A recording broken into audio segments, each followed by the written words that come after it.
तो आइए दोस्तों, अब हम प्रश्नावली 12.1 के क्वेश्चन नंबर 4 और 5 को इस वीडियो में देखेंगे।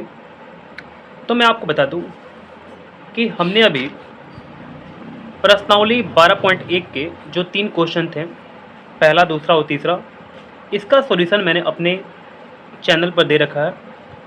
तो आप मेरे चैनल से अगर चाहें इन क्वेश्चनों को देखना तो देख सकते हैं, ठीक है। तो आइए दोस्तों, अब हम बढ़ते हैं क्वेश्चन नंबर 4 की ओर। तो मैं आपको क्वेश्चन समझाता हूँ, बिल्कुल ध्यान से देखिएगा आप। यहाँ पर क्वेश्चन क्या बोला कि किसी कार के प्रत्येक पहिए का व्यास 80 सेंटीमीटर है। तो हमारे पास एक कार का पहिया है। आप ऐसे करके फिगर बना सकते हैं कि मान लीजिए कि हमारे पास ये कार का एक पहिया है, ठीक है। अब क्या बोला जा रहा हूँ, इसका जो व्यास है वो 80 सेंटीमीटर का है। तो मैं एक ऐसे करके व्यास बना सकता हूँ। ये जो हमारे पास व्यास है ये कितना है, 80 सेंटीमीटर क्या है हमारे पास व्यास है। तो इसको डी से दिखा देंगे। हालांकि आपको पता होगा कि डी का मतलब होता है डायमीटर, और डायमीटर हम लोग इंग्लिश में बोलते हैं और हिंदी में बोलते हैं व्यास, ठीक है। तो चलिए आगे। अब यहाँ बोला यदि यह कार 66 किलोमीटर प्रति घंटा की चाल से चल रही है, हमारे पास जो कार है तो उसका पहिया जो है उसके बारे में तो बता दिया 80 सेंटीमीटर का है। लेकिन यहाँ बोला कि जो कार का रफ्तार है ना, कार की जो चाल है वो 66 किलोमीटर प्रति घंटा। इसका मतलब ये हुआ कि कार जो है 1 घंटे में 66 किलोमीटर दूरी को तय करेगी, ठीक है। अब यहाँ पर क्या बोला, तो 10 मिनट में प्रत्येक पहिया कितने चक्कर लगाती है। हमको बताना है कि आखिर 10 मिनट जब बीत जाएगा, जैसे मान लीजिए कि 1 घंटे में 66 किलोमीटर उसने दूरी तय किया, किसने, कार ने। तो 10 मिनट में जो पहिया होगा उसका चक्कर कितना बार होगा, मुझे ये बताना है। तो आइए आपको अब आगे समझाते हैं हम। देखिए हमारे पास पहिए का व्यास यहाँ पर कितना है, पहिए का व्यास हमारे पास है 80 सेंटीमीटर। अगर हम इसका त्रिज्या को निकाल देते हैं तो 2 से भाग लगाना पड़ेगा, आपको पता होगा ये चीज़। यहाँ पर हमारे पास आ जाएगा 40 सेंटीमीटर, ठीक है। चलिए हमारे पास 40 सेंटीमीटर इसका त्रिज्या आ गया इस पहिए का। अब देखिए, अब चूँकि 1 घंटा में पहिया जो हमारे पास है, 1 घंटा में पहिया जो है वो कितना किलोमीटर जाती है, तो देख सकते हैं 66 किलोमीटर जाती है हमारे पास, ठीक है। 66 किलोमीटर, 1 घंटा में पहिया 66 किलोमीटर दूरी तय करती है, ठीक है ना, तय करती है। अब मैं आपको बताता हूँ। आप बोलेगा कि यहाँ पर कार दिया हुआ है, आप लिख दिए पहिया, क्या दिक्कत है ना। आप चाहें तो यहाँ पर कार लिख सकते हैं, लेकिन यहाँ पर कार जो है वो कार जो है पहिए के सहारे, तो मैं यहाँ पर पहिया लिख देता हूँ, क्या दिक्कत है ना। तो चलिए यहाँ पर हम लोग ऐसे बोल सकते हैं, इसलिए हम लोग इसलिए नहीं बोलेंगे बल्कि ऐसे बोल देंगे, या 60 मिनट में जो पहिया है वो कितना दूरी तय करेगा। तो इसको ऐसे भी लिखा जा सकता है 66 पे 5 जीरो। ऐसा क्यों हो रहा, और ये पता है क्या हो जाएगा, सेंटीमीटर। आप बोलेंगे कैसे हो गया, मैंने किलोमीटर को सेंटीमीटर में चेंज कर दिया। अच्छा, सेंटीमीटर में क्यों चेंज किया जा रहा, यहाँ पर देखेंगे अगर, तो हमारे पास जो व्यास है पहिए का ये सेंटीमीटर में दिया हुआ, 80 सेंटीमीटर दिया हुआ है, ठीक है, व्यास। तो इसलिए ये सेंटीमीटर में देने के कारण मैं इसको भी क्या करता हूँ, सेंटीमीटर में कन्वर्ट करता हूँ, ठीक है। तो देखिए मैं आपको पहले बता दूँ कि 1 किलोमीटर में 1000 मीटर होता है। 1000 मीटर में अगर देखिएगा 3 जीरो होता है, तो मैं 3 जीरो यहाँ पर रख चुका हूँ, ठीक है, 3 जीरो।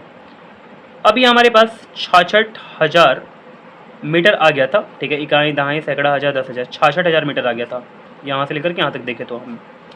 लेकिन मीटर में मुझे नहीं चाहिए, सेंटीमीटर में चाहिए। आपको पता भी होगा कि 1 मीटर में 100 सेंटीमीटर होता है। तो मैं और भी यहाँ पर 100 है ना, तो डबल जीरो इसमें से लेकर के मैं डबल जीरो यहाँ पर लगा दूंगा, यानी कि 66 पे 5 जीरो हो जाएगा, ये सेंटीमीटर हो जाएगा, ठीक है। इतना दूरी तय करेगा एक पहिया, ठीक है, 1 घंटा के दरमियान।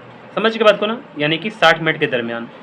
चलिए अब आगे बढ़ते हैं हम लोग। इसलिए सोचिए कि 60 मिनट में इतना दूरी ये तय करता है।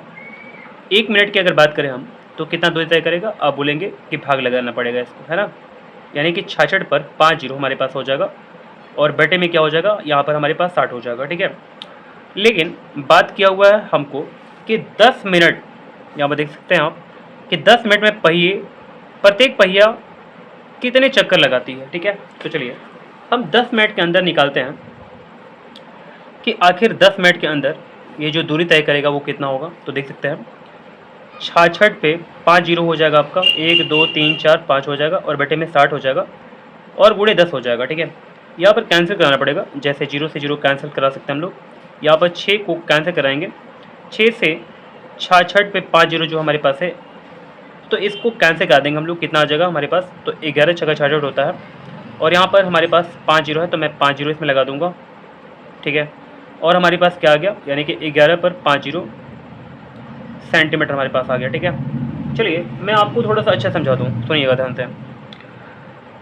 हमसे क्वेश्चन बोला हुआ है कि जो हमारे पास पहिया ये वाला दिख रहे हैं आप, है ना, ये पहिया जो हमारे पास है, इसका व्यास तो दे दिया हमने, त्रिज्या तो निकाली यहाँ पर।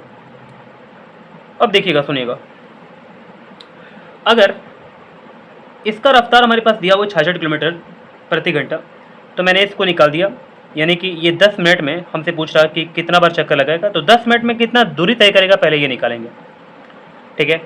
10 मिनट में ये जो पहिया है वो दूरी कितना तय करेगा, तो इतना दूरी तय करेगा, ठीक है। अब देखिए, अगर मैं आपसे पूछूं कि 10 मिनट में इतना दूरी तय कर रहा, ठीक है, और ये पहिया जो है एक बार अगर रोटेट करेगा, यानी कि एक बार चक्कर लगाएगा ये, तो मान लीजिए कि ऐसे करके है, यहाँ से यहाँ तक मुझे जाना है, ठीक है। तो एक बार रोटेट करेगा तो ये हमारे पास जिस पॉइंट पर खड़ा था पहिया, ये यहाँ पर अगर कि इसी पॉइंट पर खड़ा हो जाएगा तो एक रोटेशन हो जाएगा, यानी कि एक चक्कर लग जाएगा, ठीक है। ये भी आप मानते होंगे। अब सोचिए, इतना जो दूरी हमारे पास है ये इसके परिधि के बराबर है। आप बोलेंगे हाँ बिल्कुल है ना, यानी कि इतना जितना बड़ा ये परिधि है, ठीक है, उतना बड़ा तो ये लंबाई है, क्योंकि एक चक्कर लगा करके ही यहाँ तक पहुँच चुका है ये पहिया, ठीक है। यानी कि इसका दूरी होगा जो इस परिधि के बराबर होगा, ठीक मैं बोल रहा हूँ। अब सोचिए कि अगर एक चक्कर ये लगा रहा है तो कितना दूरी तय कर रहा है, तो आप बोलेंगे कि इसको तो निकालना बहुत ही आसान है ना। तो हम लोग क्या करेंगे, फिर पहिए का परिधि निकालेंगे, क्योंकि मुझे ये पता करना है कि आखिर ये एक चक्कर लगा करके कितना दूरी तय करता है, ठीक है। तो पहिए का जो परिधि होगा हमारे पास क्या हो जाएगा, तो इसका फॉर्मूला लगा देंगे 2πr। देखिए हमारे पास 2 का 2 हो जाएगा और पाई का वैल्यू हमारे पास 22/7 हो जाएगा, और जो हमारे पास आर का जो वैल्यू होगा आप देख सकते हैं, मैंने यहाँ पर निकाला हुआ है कि जो हमारे पास त्रिज्या है वो कितना है 40 सेंटीमीटर, तो मैं यहाँ पर 40 रख लूँगा, ठीक है।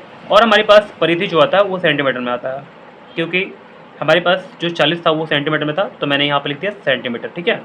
कोई दिक्कत नहीं है, क्योंकि लंबाई जो है वो हमारे पास सेंटीमीटर में ही आएगा, ठीक है, कोई दिक्कत नहीं है। अब देखिए मैं एक बात आपसे पूछता हूँ, आप सुनिएगा ध्यान से।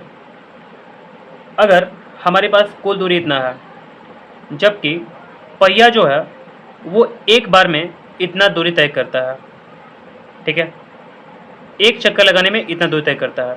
फिर से एक बार और, हमारे पास जो कुल दूरी तय किया गया है पहिए के द्वारा ये इतना है, और एक चक्कर में इसने इतना दूरी तय किया, तो कितना चक्कर लगाना पड़ेगा, ठीक है। तो मुझे क्या करना पड़ेगा, यानी कि पूरी दूरी में से एक चक्कर की दूरी से भाग लगाना पड़ेगा। फिर से पूरी दूरी में एक चक्कर की जितनी दूरी है उससे भाग लगाया जाएगा, ठीक है, हमारे पास कुल चक्कर आ जाएगा, ठीक है। कुल चक्कर बराबर कितना हो जाएगा हमारे पास, 11 पे 5 जीरो, 1 2 3 4 5, और बटे में क्या हो जाएगा 2 गुणा 22/7 गुणा 40 हो जाएगा। अगर हम इसको कैंसिल कराएं अच्छे ढंग से तो 0 से 0 कैंसिल आउट हो जाएगा, और हमारे पास 22 5 कितना हो जाएगा 110, और हमारे पास 000 हो जाएगा, तो मैंने 000 लगा दिया, ठीक है। अगर हम इसको 2 से कैंसिल आउट कराते हैं तो हमारे पास कितना हो जाएगा, यानी कि 25 दूनी का 50 हमारे पास हो जाएगा और 00 हो जाएगा, ठीक है, कोई दिक्कत नहीं है। अब देखिए अगर हम चाहें तो 4 से भी इसको घटा सकते हैं, तो हमारे पास कितना आ जाएगा, देखिए 4 से घटाते हैं हम, तो 4 से घटाएंगे 25 को, तो 4 छक्का 24 हो जाता है और इसमें 1 बचेगा तो हमारे पास कितना आ जाएगा, यानी कि 4 दूनी का 8 हो जाएगा और 2 इसमें बचेगा तो 4 पाँच 20 हो जाएगा, यानी कि 625 हमारे पास हो गया। अब देखिए हमारे पास यहाँ पर 7 है, 1/7 है, 7 केवल नहीं है, 1/7 है हमारे पास, और यहाँ पर हमारे पास कितना है, ऊपर में 625 है। तो 625 और भागा कितना हो रहा, यानी कि 1/7। आपको इसको सॉल्व करना आता होगा, लेकिन हमारा काम है इसको बिल्कुल अच्छे समझाना, ठीक है, बिल्कुल आपको अच्छे समझ में आना चाहिए।